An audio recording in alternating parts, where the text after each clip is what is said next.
Hey everyone, welcome to the show. I have some updates to share about Donald Trump's coup clown. So first up is news about America's defendant, Rudy Giuliani.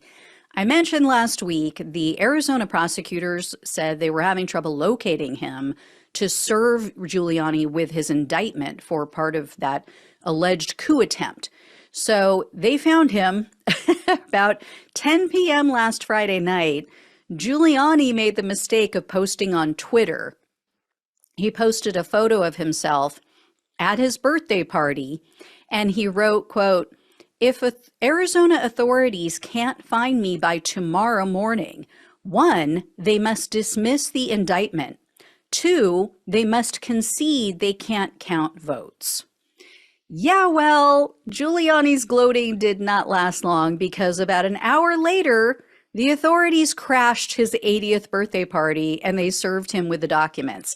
And according to the New York Post, which is not a lefty publication, Giuliani was served with this summons to appear in front of about 100 guests at his party.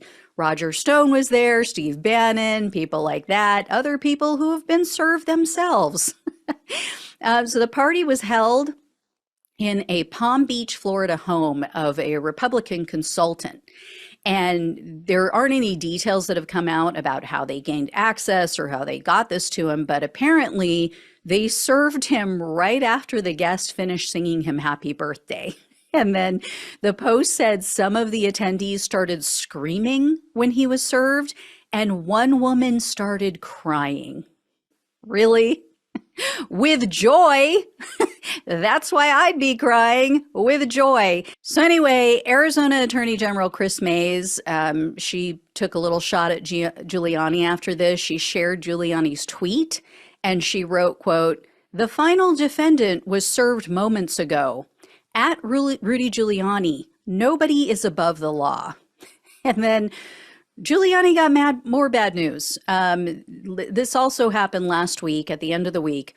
Newsmax is now considering pulling the plug on Giuliani's show on their network. Now, to be honest, I didn't even know he had a show on Newsmax. Evidently, it's called America's Mayor Live. So sources at Newsmax told Mediate that the network bosses are losing patience with Giuliani. They're getting pissed off at him because he keeps spewing out these election fraud fairy tales. And the sources said, you know, we're editing out his comments in post-production because we don't want to get sued again. Newsmax doesn't want to get sued again for defamation. They've already been hit with several lawsuits.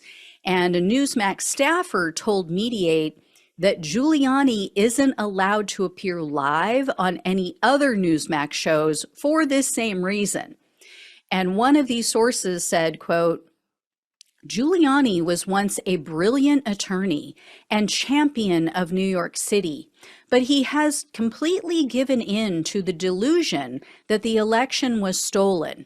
He wholeheartedly believes everything he is saying, even if it's to the point where it will ruin his life and bankrupt him." As you all know, Giuliani's facing a boatload of debt. And the sources say he was making or is making somewhere between $100,000 to $150,000 per year for his Newsmax show. So he cannot afford to lose that job, especially because, as I shared last week, he just lost his WABC radio gig. Now, Giuliani was making $15,000 a month from that show. So if Newsmax severs ties with him, if they cut their relationship, and then he's already lost that other gig, he is going to be out about $250,000 a year in yearly income. And speaking of his WABC ouster, attorneys who are representing the committee of Giuliani's creditors, I've mentioned that they formed a committee for people like Shay Moss and Ruby Freeman and all the people he owes money to. This for his bankruptcy case. They announced they're planning to subpoena the owner of WABC. So that is that John Katsimaidis. Not sure if I'm saying it right. I'm sure I'm not. Anyway, Giuliani's creditors want all documents and communication about the statements that he was making on the radio show that led to his firing. And they also want information about what caused that dismissal, the ultimatum that this guy said he was given, that Giuliani was given before they cut him loose. In addition, the attorneys are asking for details regarding, quote, business dealings, advertisements, endorsements, or any other sources of income, revenue, or other compensation. So it definitely sounds like Giuliani's firing opened a whole new can of worms for him. They will definitely use that against him. So next up, I have news about Mr. Lumpy Pillow Man, Mike Lindell. Lindell is still refusing to pay the man who won his $5 million Prove Mike Wrong contest. So we'll remember this for sure. That was the contest that Lindell held at his so-called cyber symposium. I think it was in the summer of like 2022. I mean, it's been a while. So Lindell was claiming he had this definitive, irrefutable proof that there was election fraud. And so a software engineer or developer, and the guy voted for Trump, by the way, twice. This guy, the software developer, he takes Lindell up on this offer and he proves Mike wrong. He proved that what Lindell had was basically nothing more than random numbers and letters. He said it was just standard internet traffic. It did not prove anything about election interference, election fraud. So Lindell has been fighting this $5 million payment for quite a while. You guys will recall, I brought this up before. It went through arbitration. Lindell lost. He appealed that. He lost. Now he filed an appeal with the 8th Circuit U.S. Court of Appeals. So I will definitely let you know what happens with that. My final coup clown update is about attorney Sidney Powell, the Kraken lady herself. As you guys all know, Powell and some of her fellow Kraken attorneys were sanctioned in Michigan for filing a frivolous election fraud lawsuit. So they have been fighting those sanctions. Nobody wants to pay up, right? They have big mouths and they don't want to pay up. So they've been fighting these sanctions. They recently filed another appeal.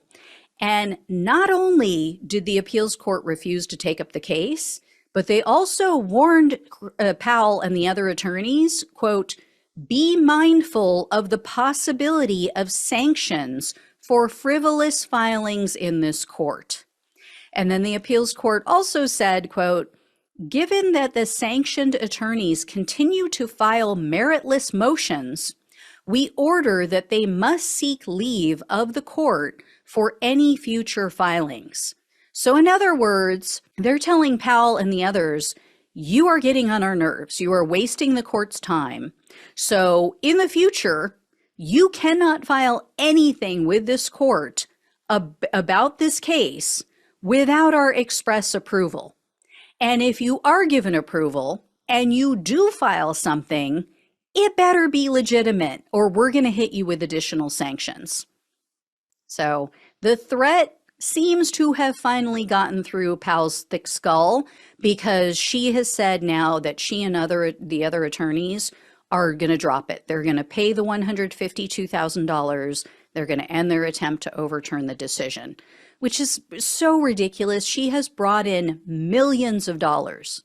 Literally, she has raised millions of dollars for Trump's bogus election fraud lawsuits. It's not like they don't have the cash to pay it. So I will let you know if I hear any more. Thank you all so much for watching and listening. Please like this video, share it, become a subscriber if you have not. If you can donate, truly appreciate it. Helps to keep the show going. Love you all. Take care. Talk with you soon.